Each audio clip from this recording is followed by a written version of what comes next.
Ladies and gentlemen, welcome back to BlackTideTV. Today we're talking about the Prizefighter melee weapons in Call of Duty Black Ops 3. This is a brand new melee weapon that everybody has access to at this point.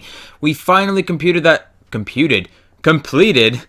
community challenge, and this was our reward. So I've got everything in this game that you possibly need to know about the prize fighters. We're talking the challenge that we had to do and what this weapon is like. I've got the animations and the gameplay. We're talking about how it performs in game, and then we're going to talk about customization, the camos that you can get on it, what it looks like with dark matter, diamond, gold camo. That's going to be towards the end of this video. I will be cutting up this video. I'll be putting in some still images just to kind of keep my ideas on track here so you guys can know at what point during the video I've switched topics, starting with Road to Champs, getting that challenge completed. So a couple days ago, probably like a week, maybe 2 weeks ago, I kind of made the prediction that we weren't going to get this community challenge done, but by some grace of God, it was completed.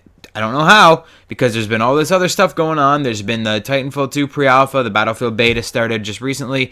We got it actually just about the same day the Battlefield beta started, so that was kind of nuts, but we got this done really quickly. The day that I made that video, it was a weekend in, a full weekend in, and we were nowhere on this challenge. We were like 15% on this challenge, a full weekend into the time that we were allotted, and it kind of just blew up the next week. Like by the end of that week, we were up to like 70% or something like that. It just got incredibly popular.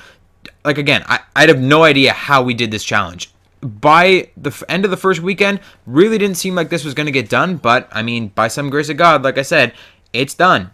Now the thing about the prize fighters, this melee weapon, incredibly overhyped reward. These things, they're just another melee weapon. They're just another knife variant. There's nothing special about these weapons apart from like the animations, what they actually look like. Incredibly overhyped reward.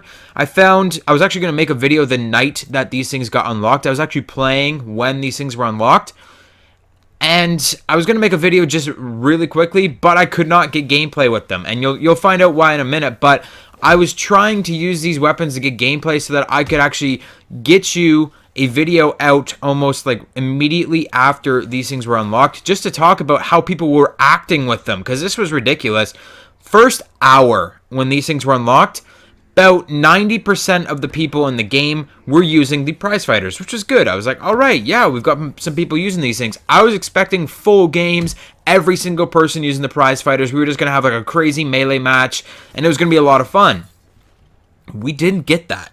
I said 90%. I didn't say 100% of people were using the prize fighters. 90%.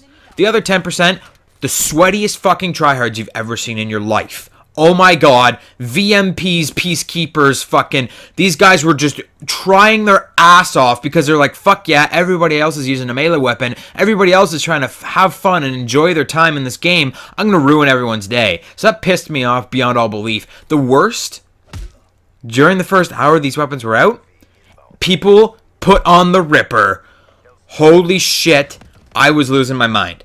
People using the Ripper on this weapon when everyone else was using this weapon, and you'd run up and they'd have the prize fighters and you're like, yes, prize fighter battle, and you'd run up and you'd start like swinging your fists in the air like, come at me bro, and he'd just fucking run up and rip you. I was like, are you fucking kidding me right now? It was so annoying, and it just doesn't even work with the Ripper animation, because when you rip, your glove just disappears, and now you have a Ripper. It's just, we're going to talk about animations in a minute, but I just found that it was incredibly overhyped reward. It only got used for about an hour. About an hour in, everyone went back to their normal weapons. Like, everybody went back to normal weapons after an hour. So, it was a try-hard magnet for about an hour, and then after that, nobody was using them anymore. I think if you get into a game today, you'll probably find, like, every game you'll see, like, one person using them. That's it. What we need, because there's such a loss of interest, we need a game mode specifically for the prize fighters. They should put it in like the bonus games or something like that. Have like a melee matchup or something where everyone runs around with the prize fighters, and actually put the health up to 200. So then everyone has to run around. You have to get 2 jabs on somebody to kill them. It would just be so much fun. They should put that in. They should just put in a melee only mode where the prize fighters, or like a prize fighter only mode where your classes are restricted unless you're using the prize fighters, and put health up to 200 so you have to punch everybody twice. It would just be so much fun, and it would actually give this weapon a purpose in this game. Let's talk about animations and gameplay really quick. The animations, are kind of lackluster. There's a cute start animation. It's like at the beginning of every round, your guy kind of lifts his glove and it rings the bell, goes ding ding, like yeah, let's start the match. It's kind of funny. But I found that a lot of the animations on this thing are kind of laggy or weird. So there's a very laggy melee animation with this weapon. You think that this weapon will be like perfect because they've been working on it for this special community contract. No, it's got a really laggy melee animation because the actual animation itself, on the left, you got your double jab. On the right, you've got your punch. Well, when you attack anybody, it completely changes the melee animation and you actually do an uppercut with either hand. So sometimes you'll go to melee somebody and he'll like kind of cut and it'll like skip a little bit and then you'll have like an uppercut come out of nowhere. So the animation is a little bit laggy. It makes it a little bit hard to use sometimes. It functions basically the same as the brass knuckles, except you've got these big padded gloves on. Hand testing, I found that really the left fist and the right fist punch at the same speed and they have the same range. Except the left jab feels extra unresponsive because, as I said, the left hand, it's like a double jab. So you kind of like double punch, whereas the right is a single punch. The left jab feels really unresponsive. Like if you're at close range, you have better luck hitting them with the right fist because it's just a single strong, wide open fist. Whereas on the left, you do that double jab and it's like it's not really clear which one is hitting them. Like it's not clear if you're hitting them with the first part of the jab or if you're hitting them with the second part of the jab. It's like it's a little unresponsive. I would just recommend that you use the right fist all the time. So actually just right there, I left fisted and I didn't get anything. Like I was at melee range, did the left fist, I didn't get anything good. So just go with the right melee fist most of the time. I mean, at left, when you're using the left one, you can get in pretty close and get it. But if you're going for a more ranged kill, right fist is a lot more responsive. The melee weapons themselves are fairly quiet unless you're engaging a Reaper. All bets are off when you engage a Reaper. Everyone else, you kind of hit them and it's like padded sound. So like it's not really super obvious. Like if you run up and there's two people in front of you that don't know you're there and you punch one guy, the other guy might not hear you unless you punch a Reaper. When you punch a Reaper, it sounds like a metal on metal sound and that kind of screws you over. So I mean, you can't do anything about that. You still have to punch the Reaper, but maybe punch the Reaper last. I don't know. Just be aware that when you punch a Reaper with the prize fighters, it's a metal on metal sound. So you're not gonna want to do that too much. It's like it's a quiet melee weapon, except when you're engaging Reapers. So just keep that in mind. Moving into customization as this video comes to a close, I'm actually going to go into a second video clip here. The clan tag and kill counter on the prize fighters are kind of just like tacked on. Like they're in a really weird spot. It's on the left glove. It just kind of floats there. And you'll notice that when you actually do the taunt animation where you like punch the gloves together, you'll notice that the thing like waves all around. It feels like it's just tacked on. It feels like it's just been put there. Like I don't like it post haste or like after they've already made the weapon. Like they didn't plan ahead for this clan tag. It just kind of sits on there. It doesn't really have a designated spot. It's like right in the middle of the glove and it just like swings all over the place. Like when you do that melee animation, when you do the taunt animation, it looks like it's swinging right off of the glove. It just doesn't make a lot of sense. So just be aware of that as well. It just kind of looks silly, especially if you're going to put like a special camo on this. If you're going to do like a custom camo or something, that clan tag will screw you up. So I would just recommend that you don't even use the clan tag at all. As for the camos themselves, camos will cover the mitts. They will not cover the inside of your hand, like your palm. They will not cover your wrists or your arm wrappings, which, surprisingly enough, occur on every single character you use. So these things is very strange. You've got the gloves, right? But you've also got this wrapping, like this mummy wrapping, like this. Obviously, it's like fighting tape or whatever that people put on when they're in boxing or whatever. But it's like, it looks like mummy wrappings, and it will go from your wrist all the way up your arm. Like when you do the melee punch, your arm extends out, and you can see the wrapping all the way up your arm, and it looks kind of ridiculous. It's going to ruin what your character kind of looks like when he's using this weapon.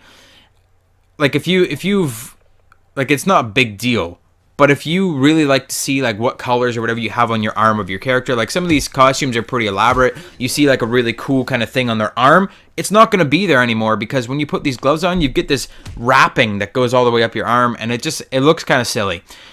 On top of that, the wrist, like I said, camos do not cover that wrist piece. That's, well, on your wrist. They will only cover the mitts. So the wrist is going to stay brown. So just, if you're making a custom camo, try and make it so that it blends in with that or something, I guess. Like, you can't do much about it. It's just really annoying, really in the way. It's just gonna be a pain in the ass for you, just having that brown, stupid cuff of your mitts, like, just sitting there. So that's just something to keep in mind as well. There is a glitch when it comes to dark matter on this weapon. If you have dark matter unlocked for your combat knife, when you get the prize fighters, you don't have to rank up to get dark matter. Every other weapon in this game, every melee weapon, every ranged weapon that you get from the black market, it will say when you get it that you have 1 camo, but when you scroll down, dark matter will not show up. It will say that you have to earn dark matter. You have to go through all of the camos and unlock dark matter before you can equip it, even though it says that you already have earned it. Not the prize fighters. There's some kind of weird camo glitch where if you have the combat knife, dark matter, by the time you get these things unlocked, instantly dark matter. You can just put dark matter on. You've actually noticed in the first clip, I was just getting my Policia camo in that gameplay, but I had dark matter gloves. So there is a weird glitch there. You can put on dark matter right away. So that might be a nice little thing for you. If you're one of those people that just likes to put on dark matter and then just say, screw it, I'm never going to use the weapon again, or just use dark matter on it just to screw with people, it's not like all of the other black market weapons where you actually have to go through and earn dark matter again. It's just already unlocked. It's the way that every other weapon should have been, but isn't. So this is the one weapon that you're going to get a little leeway there. You don't have to rank up to unlock dark matter. However, you do have to rank up to get gold and diamond. But we'll talk about that in just a second. Let's continue talking about camouflages in general. Most camouflages on this weapon will shimmer. You've got the gloves. They're kind of like a leathery finish standardly, and then when you put most camos on, most of the multiplayer campaign and zombies camos that you put on here, can you put those camos on here? I don't even know. But most of the multiplayer camos anyways. I think it's just multiplayer and extra, actually. Yes, it's multiplayer and extra. I don't know why I said campaign and zombies. I'm just thinking of camos in general. But multiplayer and extras camos that you put on here, most of them will leave that shimmery finish, that kind of leather worked finish, and that's really cool because it adds like an extra texture to your weapons, to your prize fighters. Some camos will not keep that leathery finish. Dark matter does not. Dark matter makes them look like shiny plastic or something like that. All of the CWL camos, which you would think that the CWL camos would be specially engineered for the CWL prize fighters. Nope, they take away the shininess. They make them look like, I don't know, like made of Lego or something. It makes it really weird, like a really weird kind of shade that you're gonna get on these prize fighters when you use those. When you use, I think it's Ardent camo, it actually makes it look like there's netting on it. So a lot of the higher up camos and the extras camos will actually change it so it doesn't look like leather anymore. Two really nice camos on this are the True Vet and the Nuketown camos, which most of you guys should have. They both look really, really nice in the prize fighters, so I'd advise that you use those instead of maybe dark matter even, because dark matter just makes them look kind of blocky and it's not that nice. It doesn't give it that nice leather finish that you would expect on a boxing glove or something. So yeah, that's about all I had to say. Now, just really quickly, I'm going to show you a couple of screenshots. I've got the gold and diamond camos for this thing, so I'll just put those up on the screen in case you were wondering what they look like. Gold's really nice. It's kind of shimmery, and diamond just, it looks like diamond. Like it's just diamond studded boxing gloves, which between you and me, like that should just do a little bit more damage because you're actually punching somebody with diamond. But I mean, whatever. They're a one-hit kill anyways, so I'm kind of over it. But the camos themselves did not take that long to unlock. It took me like an hour. Well, the first hour after getting these things unlocked, when everyone was being a sweaty ass tryhard and kicking my ass because I was running around the prize fighters along with most other people. But then, you know, there's like that one fucking guy on the enemy team that was using a fucking VMP being a dick. So maybe after that hour, it took me like another half an hour, and then I had these things, diamond, dark matter, gold, whatever. So it's not that hard to unlock these camos, but in case you just were like, I'm not doing fucking melee camos, there they are for you. That is it for today's video, guys. I just wanted to showcase the prize fighters, talk about some of the little glitches and stuff that came up with them, and the challenge itself. One last thing before I go here. What's next? We've done all of the challenges that are in this game. I have 100% completion. I have hero gear on all my specialists. I have dark matter on all my weapons. I have most of the DLC weapons and dark matter on all of them as well, or the black market weapons I should call them. We've completed the community challenge. I've completed all of the extra special challenges, so that's like Total Victory, the calling card challenges, the Underworld Camo. There's nothing left to do except for the weekly and the daily. And that just gives me crypto keys so that I can get more DLC weapons. Like, are you going to add in another community contract? Are you going to add in more special contracts? Like, that's it. Like, you gave us this extra little tiny bit of content to, like, persuade us to keep playing the game for, like, what, an extra week it took to unlock all that stuff? Well, like, now what? We need, A, a new game mode for the prize fighters so that people will actually use them. And B, a whole new set of contracts. We need more special contracts. We need another community contract. I just want to see, like, this game still has DLC 4 to come out, and it still has, like, what, 2 months, give or take, to last. So we need something to keep us in this game for 2 months. So I just wanted to leave it at that. I want to see some new stuff. What do you think they could put in this game? Let me know in the comment section down below what kind of contract you want to see them put in next. That is it for today's video, guys. I hope you enjoyed it. Hit the like button if you did. Subscribe if you're new to the channel. And I'll see you guys on tomorrow's Game Skinny video.